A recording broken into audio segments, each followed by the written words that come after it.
All right, so welcome back to the 12th chapter in a series in programming in the action language on the Atari 8-bit computer. Tonight I'm going to talk about creating a custom display list so we can make graphics modes on the screen and lots more about the ANTIC chip. We are not going to talk about everything related to display lists tonight. We're just going to create a simple mixed mode title screen for this proto game because I want to go into excruciating detail about what we're doing and all about the ANTIC chip. So we've talked about the ANTIC chip in the past. I'll just say, you notice I use a little color, flip the color scheme for the video tonight, and that's because with a black background and white text, I can't really demonstrate the black lines at the top of the screen, and we're going to talk about those tonight. So that's why I switched this, whether it's easier to see. I hope it's easy to see. Anyway. Back to the ANTIC chip. So we've talked a little bit about the ANTIC chip in the last few videos when we were redefining our character set.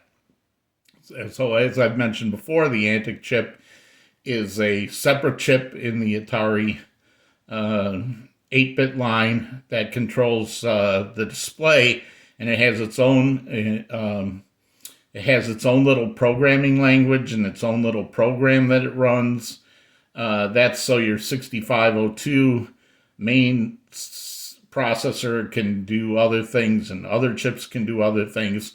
ANTIC's job is just to control the display. So far, we've talked to the ANTIC chip indirectly in a lot of the things that we've done.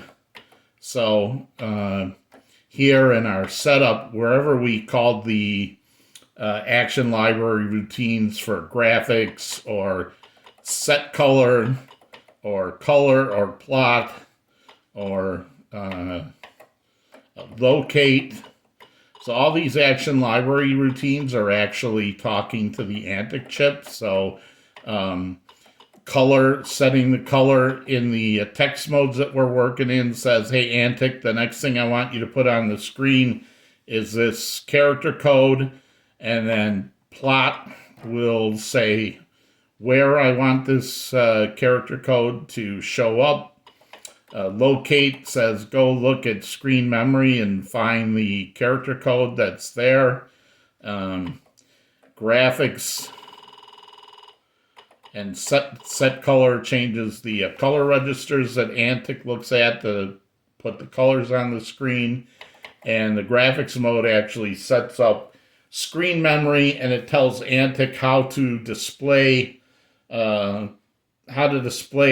what's in the screen memory onto the screen. So up until now, the only direct interaction that we've had with the ANTIC chip is right here with the character base memory location, where we told ANTIC right here basically stop looking where you normally look for the in-memory character set on how to draw characters, and it said go look at our new redefined area for what we want the characters to look like now. So this is only direct interaction. All the rest has been indirect. There are, let me do this.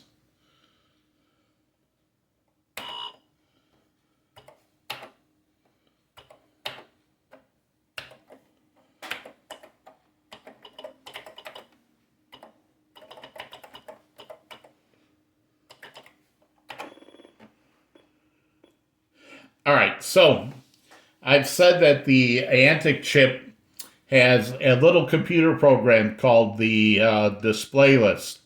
And the display list is a set of instructions, just like BASIC has a set of instructions and Action has a set of instructions and Machine language has a set of instructions. So does the ANTIC chip have a set of instructions. We're going to go over those instructions, and then I'm going to show you how to put them together to make a display list. But unlike action and basic and machine language, there are only 15 different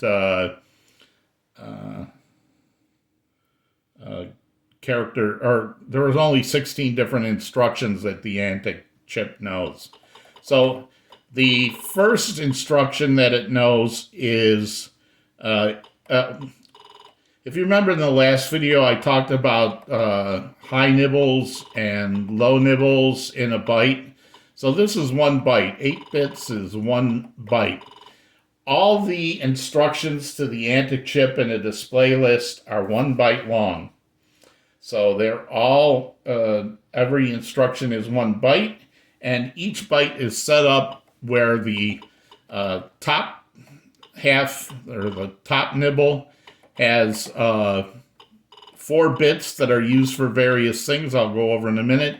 And the lower 4 bits are called the mode instructions, which tell ANTIC which mode to use right now. So these are the instructions for ANTIC. So the first instruction is if all the bits are 0, which means 0. So for mode 0, that is telling the ANTIC chip to draw some blank scan lines. Now your computer has scan lines that go way up above the top of the screen and way down below the top of the screen. But screen memory starts 24 scan lines above this, where this window starts. And back in the old days when people were hooking their Ataris to TV sets, and TV sets were notorious for making the picture wide so it filled out like a TV set. You don't want black around the outside. So there was a lot of times where if they had drawn screen stuff up in here, it would have gone off the TV set and people wouldn't see it. So by putting blank scan lines here where it displays nothing, that kept the whole screen on your TV set. Now we all have monitors and they all fit nicely within there, but there are blank scan lines. So the first instruction, if the mode is 0, it says do blank scan lines, and these 3 bits here determine how many blank scan lines to draw. And it starts with 0. So if this is 0, it's going to draw 1 blank scan line. If this was 1, it's going to draw 2 blank scan lines. If this is, if it's 2, it's going to draw 3 blank scan lines. And if you wanted it to draw 8 blank scan lines, you would make this 7. So all 3 bits set, 0 to 7. So it would say, give me 8 blank scan lines. And what that would look like is hex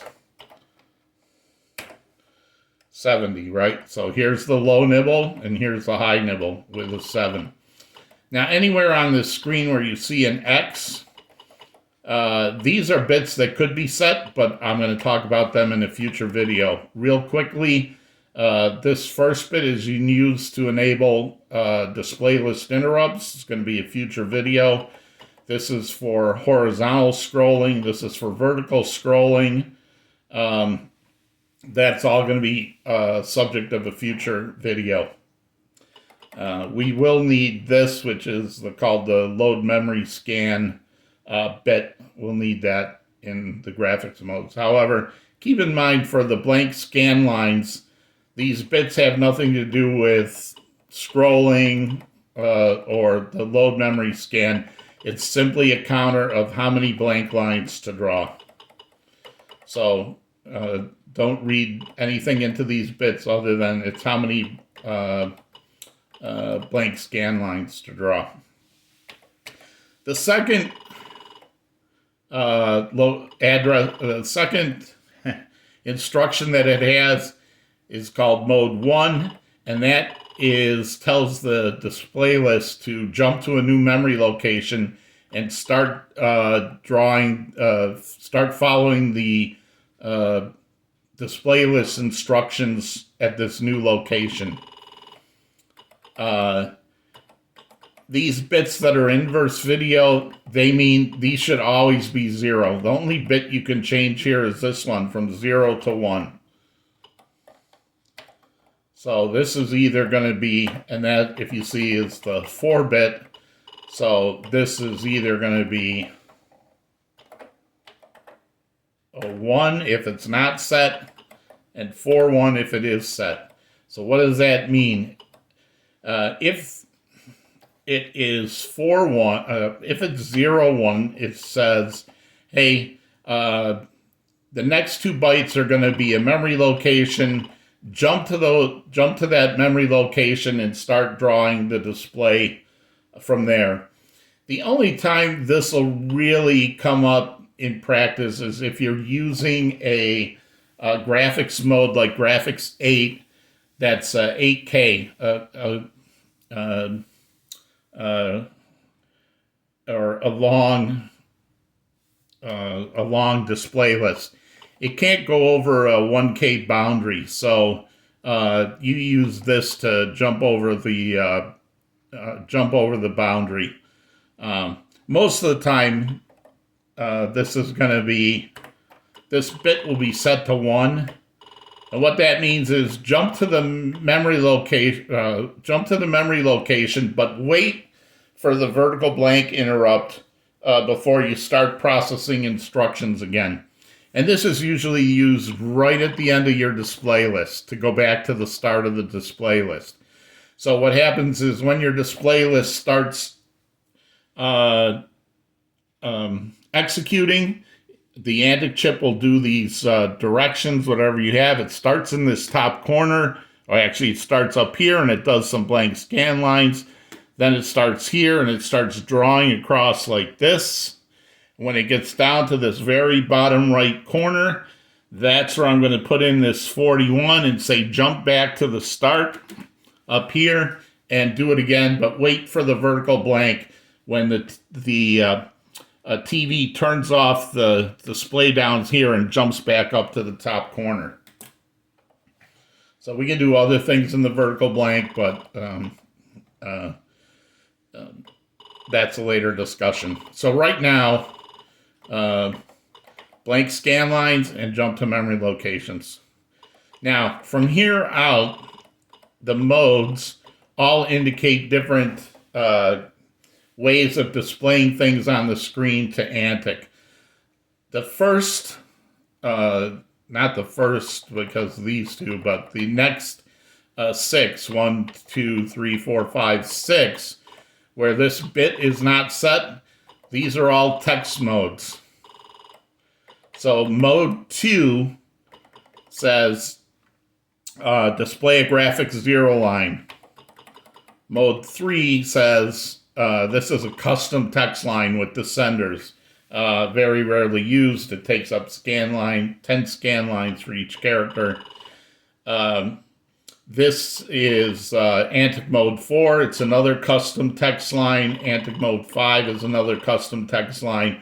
We're going to be getting into these in a future video as well, but not tonight. And then finally we get to these 2 bits are set. Mode 6 is a graphics 1 line. So what we've been working with so far are graphics 0 lines and graphic 1 lines as we draw our game. But we're going to also add some graphic 2 lines to our display. And in those cases, the mode is 7. So all 3 of these bits are set, gives you graphics 2.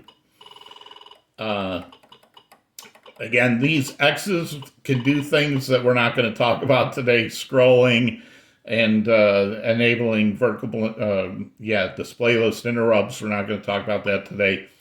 But this bit here is the load memory scan bit. If this bit is a 1,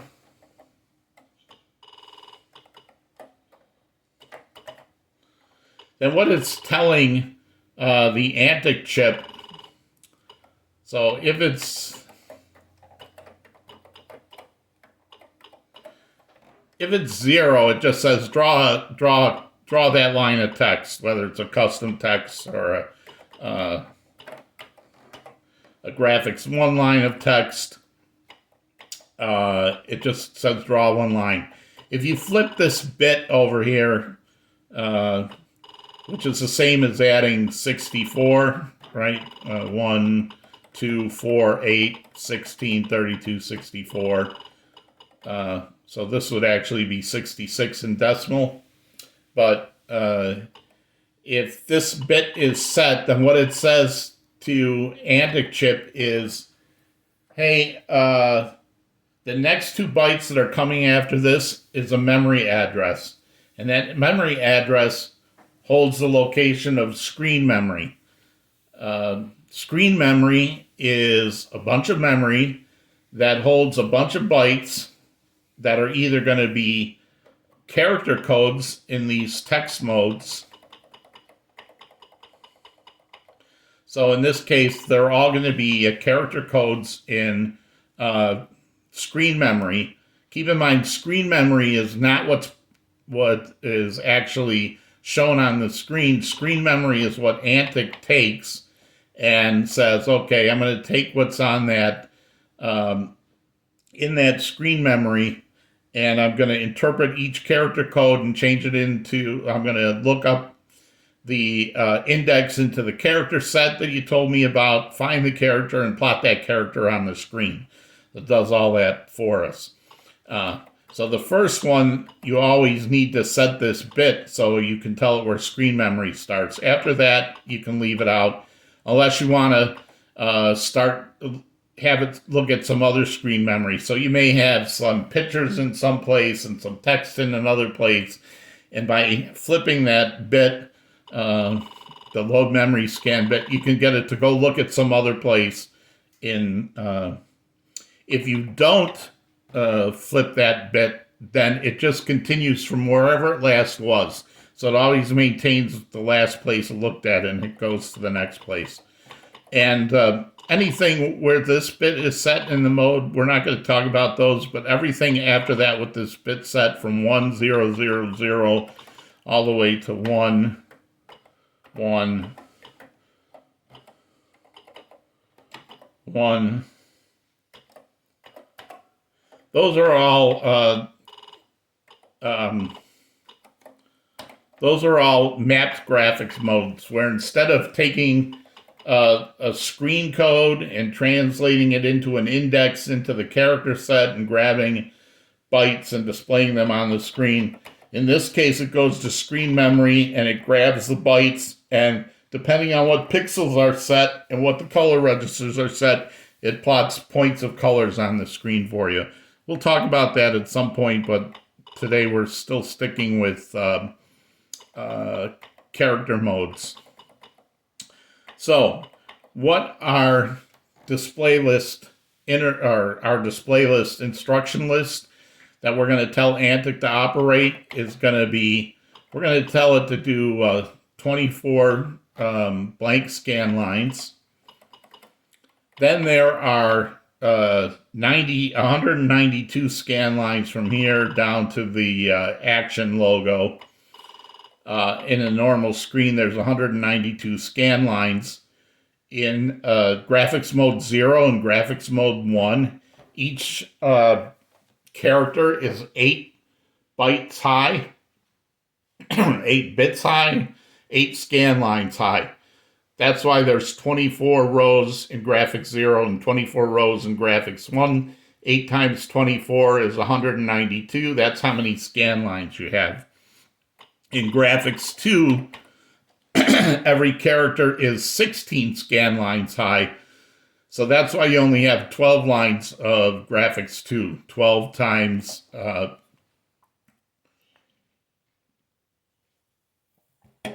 16 is 192. So our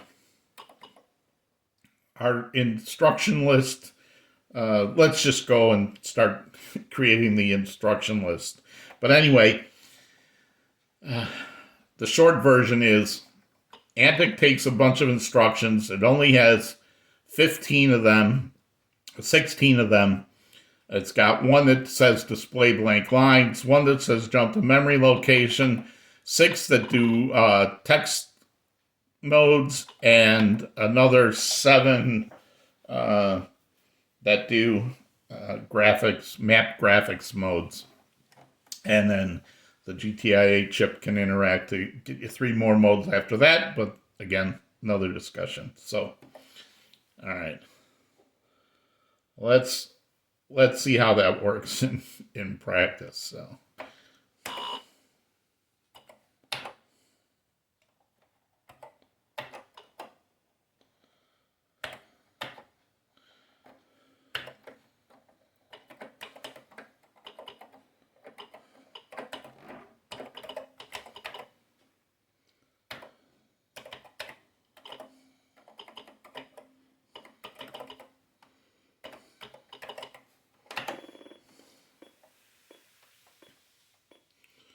So we're going to add a title screen to this game.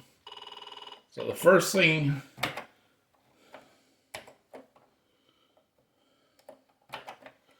I'm going to do is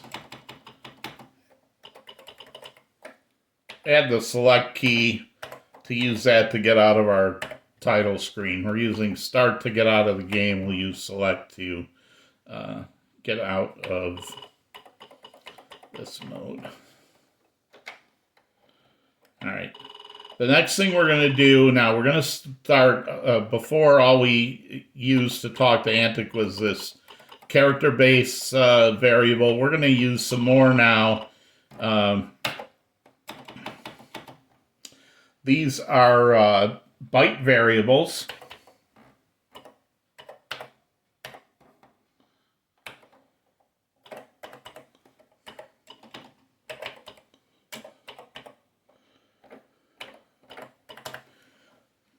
This is row cursor and column cursor. So just like we use plot, we can also, so plot XY, we can also tell the ANTIC chip by putting values in these locations.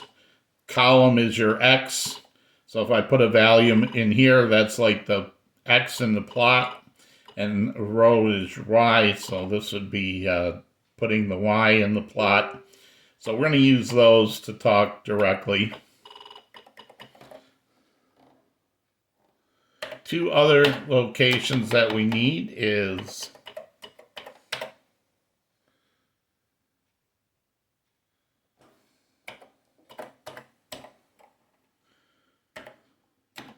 now this is a byte variable, so it only holds a value that's a single byte. This is a card variable, so it's holding a memory address. This is where the address of screen memory is. I forget what the acronym stands for, but in most places, assembly and mapping the Atari, you'll see this called out as where is screen memory located. This is where ANTIC will go to look for characters or look for bytes to plot what actually goes onto the screen. And the other one we need to have is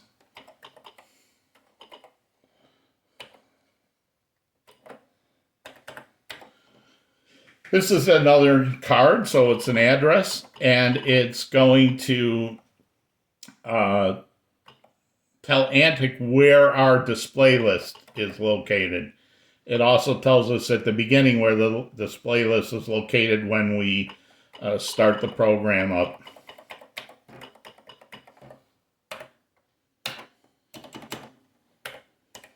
So the display list that I'm going to write today is small enough that I could just find out where the current display list is and overwrite it with my new values, because I'm not going to run into off the end of the memory because my list is actually going to be smaller than the graphics 1 display list. But I want to show you how you build it, so we're going to make it in a separate place.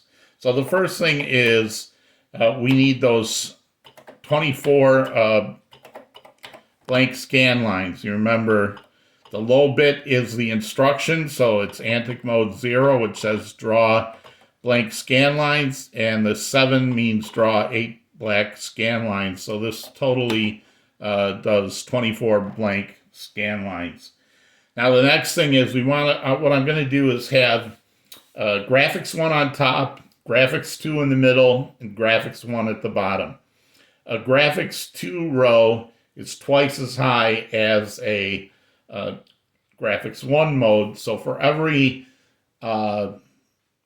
graphics 2 row I put in, and I'm going to put in 2, I need to take out 2 graphics 1 for every graphics 2, so I need to take out a total of 4. So normally there's 24 graphics 1 lines, so we're only going to have 20, and we're going to put 10 on the top, have 2 graphic 2 lines, and then put 10 graphic 1 lines on the bottom, and that's going to be our display list. Now remember, the first time I tell ANTIC to draw a mode line, so in this case a graphics 1 line, I need to set that bit that tells it, hey, the next 2 bytes are going to be the memory location of screen memory. Like whatever value is contained in here is going to go in here. Now I don't know what that is yet, so these are just placeholders in my display list. Now once I've pointed ANTIC to the where screen memory is, then I don't need to repeat that 4 again. I can just say keep drawing ANTIC 1 lines. So that's the first, the second, third, fourth, fifth, sixth, seventh, eighth, ninth, 10th. Now I'm going to put a graphics 2 line in there. And again, I don't need to tell ANTIC to go look at a different place for screen memory, so I don't have to set that load memory scan bit. It will just know. It's just going to keep looking where it was. We're going to have 2 of those, and then we're going to have 10 more. 3, 4, 5, 6, 7,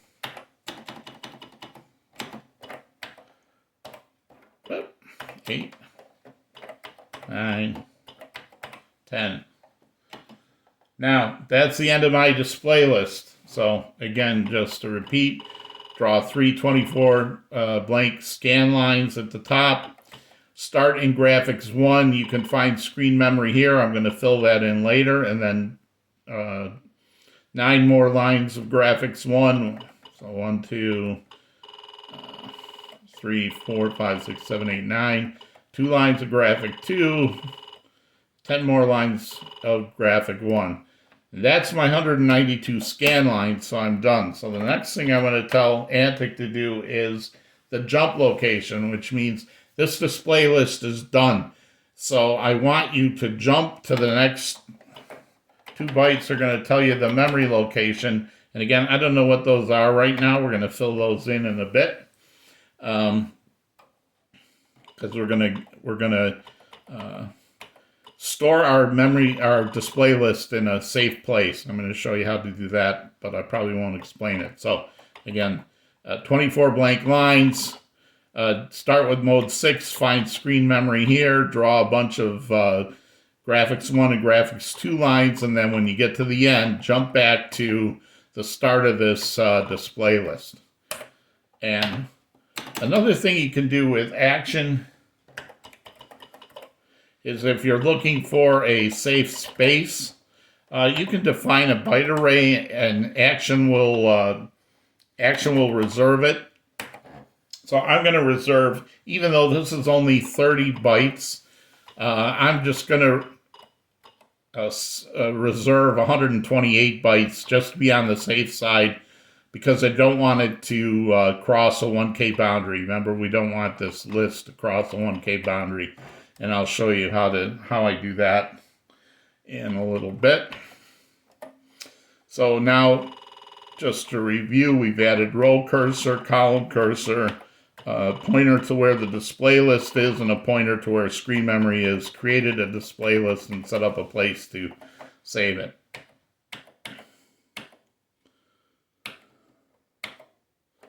So what I want to do here now in setup is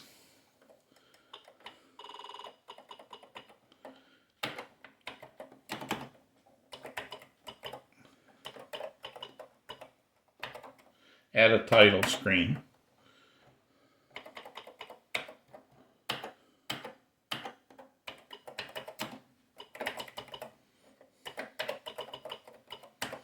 Now,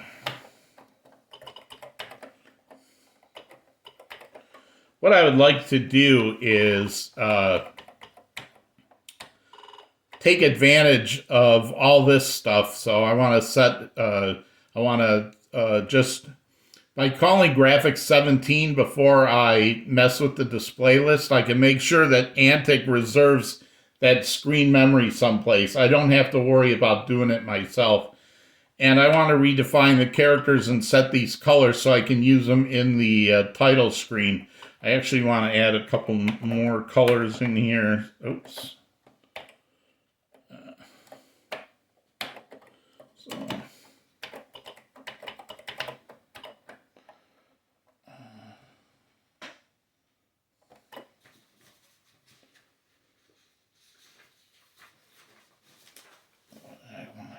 For this. So, okay.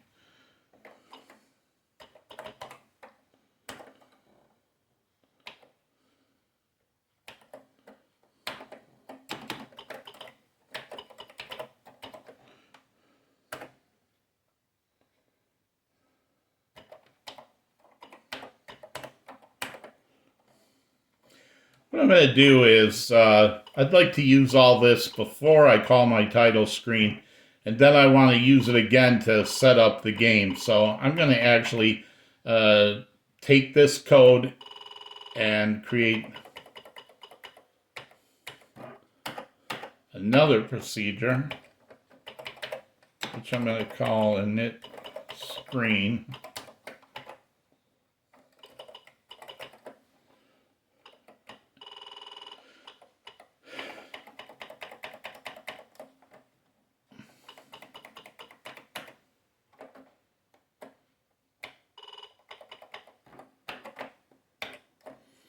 Stick it here. And then I'm going to reinitialize the screen after the title screen exits. And it's also going to be the first thing I do in my title screen. So my main will call setup, which will do the title screen, and then reinitialize the screen and set up the dog and go into the game. All right, so what do we want to do in the title screen? There's going to be a little bit of magic here, so I'm going to take this. This is a place where I set aside 128 bytes, and I'm going to show how this works, not tonight, but it's just a way to make sure I don't cross a boundary here. So I'm going to add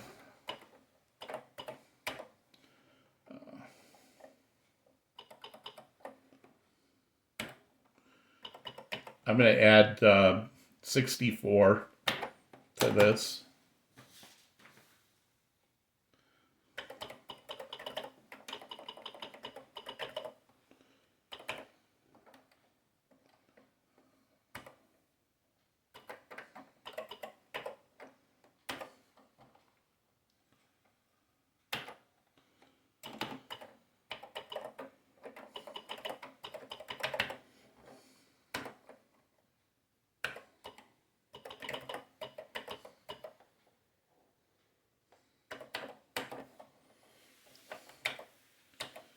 sorry, I had worked on this playlist before. So I've got 1, 2, 3, 4, 5, 6, 7, 8. 3 times 8 is 24, and 6 is 30. There's 30 bytes in that display list. All right, so what this does is when I reserve those 128 bytes, I didn't know where in action it was going to put it. By adding 64 to whatever random place in memory and then ORing it or ANDing it with this, I'm guaranteed that it's going to start on an even 64 byte sequence. And the idea is if a display list cannot cross a 1K boundary, then if you fix it so it won't cross a page, it obviously can't cross a 1K boundary. And if you fix it so it can't cross half a page, it can't cross a page, and it can't cross 1K. So I have a little demonstration for what's actually happening there, but trust me that these 2 lines here, just make sure that I'm taking that that space I saved for the display list, and I made sure that there's at least 64 bytes of space that are sitting on a 64 byte boundary so it won't cross 1K. That's what it does. And then once I have that new place for where my safe memory is, I copy my display list, all 30 bytes of my display list, into my safe space. That's what I'm doing there.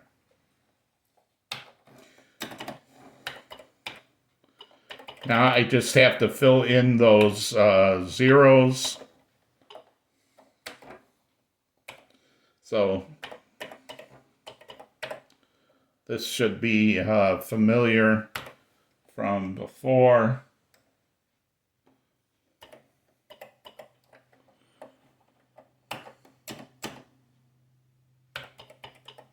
So this is replacing those zeros in my display list with first the address of screen memory.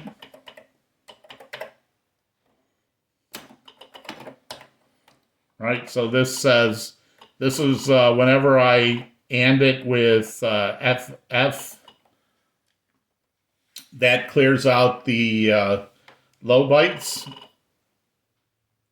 and or gets me the low bytes, and this here gets me the high bytes.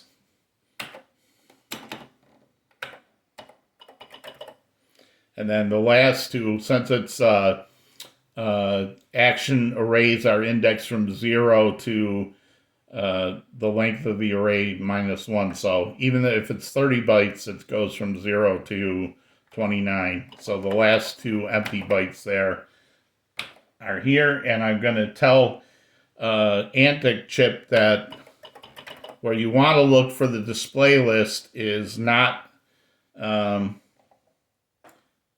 wherever you thought it was, but now it's here at the new place that I saved.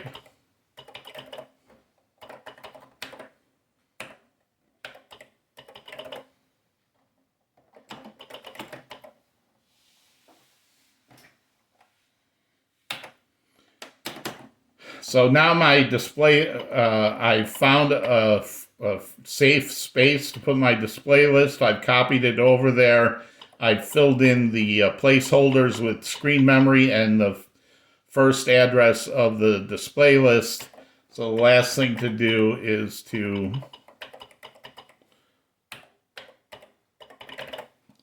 tell the ANTIC chip that, hey, the display list now is at my new place. Go find it. Go find it there. So now I'm looking at a graphics 1 screen, and I can start writing on it. So I can do it a couple different ways. I'm going to show you a couple different ways. So this is like plot X5.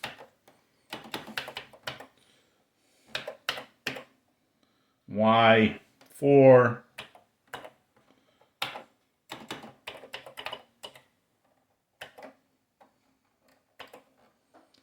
This is an action routine, action library routine you haven't seen before. Print E will print to the screen. Print D stands for device. So if you've seen in old Atari Basic, when you're writing to graphics mode 1 or graphics mode 2, you've seen print number 6. This is the action version of that.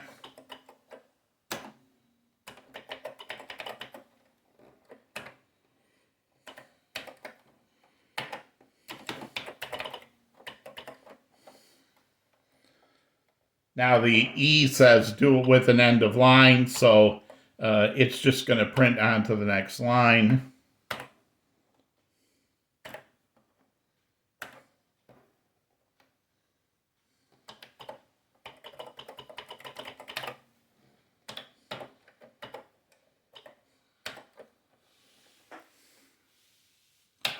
But I can also use the action library routine. That's the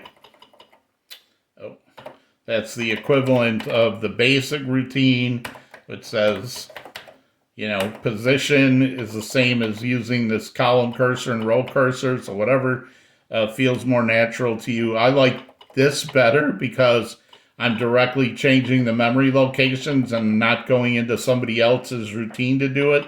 So this is faster, but if this is easier for you to remember, you can do it that way. Now,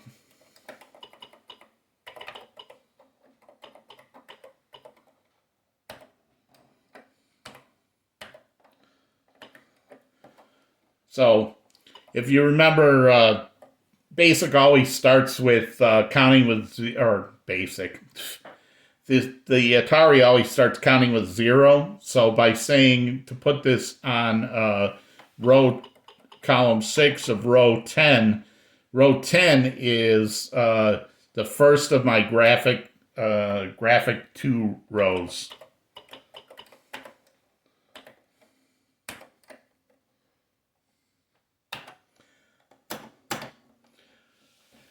So we can use the row cursor, column cursor, we can use the position. We could also even use what we've been using in the game.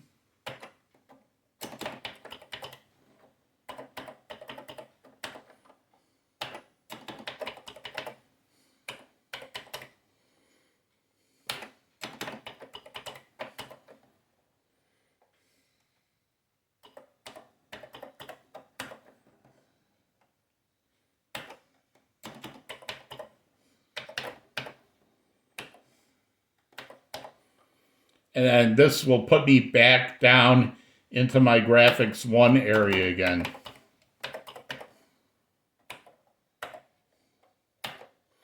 And since this is going to be the last line I print on the screen, I don't need the end of line character.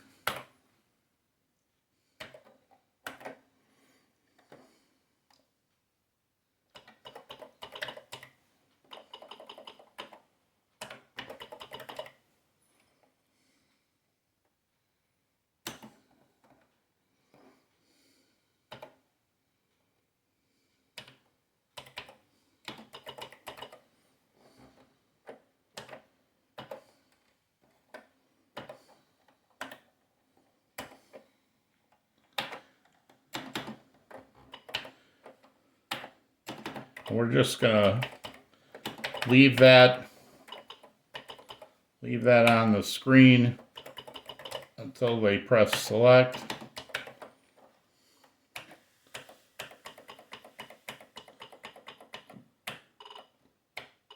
All right, let's see how that works. We have our setup. Setup calls title screen and then init screen. Title screen calls init screen, which I've added here. All right, let's see how that works. Oh, you know what? I'm gonna save it this time.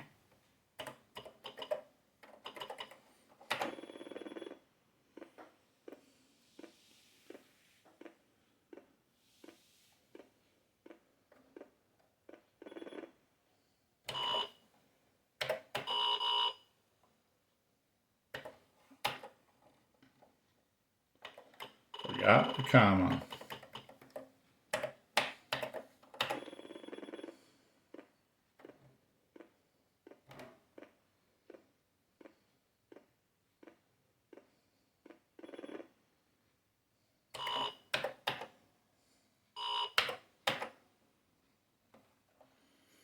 All right, so it looks like I have to fix my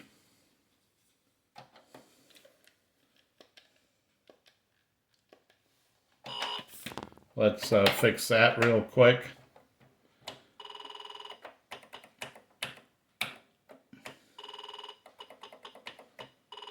I think I just need some spaces in there.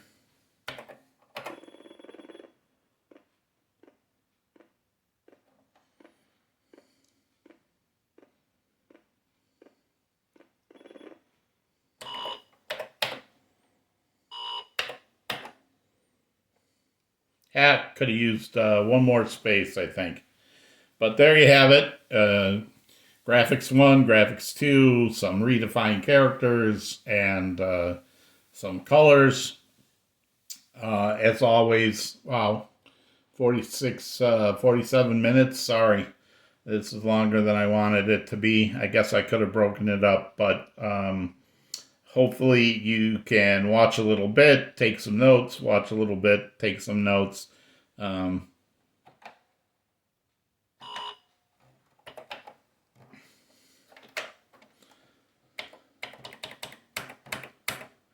One more time through, we added select.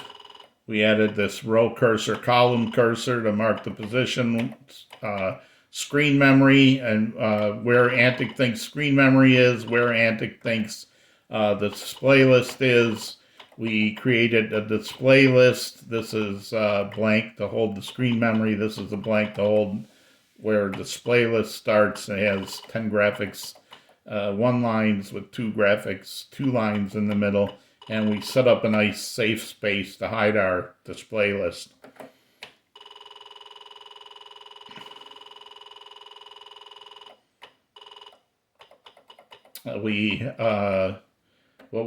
This is called refactoring.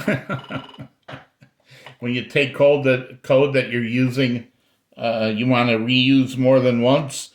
Instead of repeating it twice, make it a new procedure, and then just call it from here and call it from down here. What do I want to add.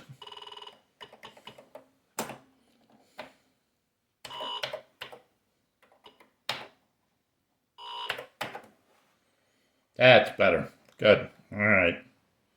All right. Thanks. I hope that was useful.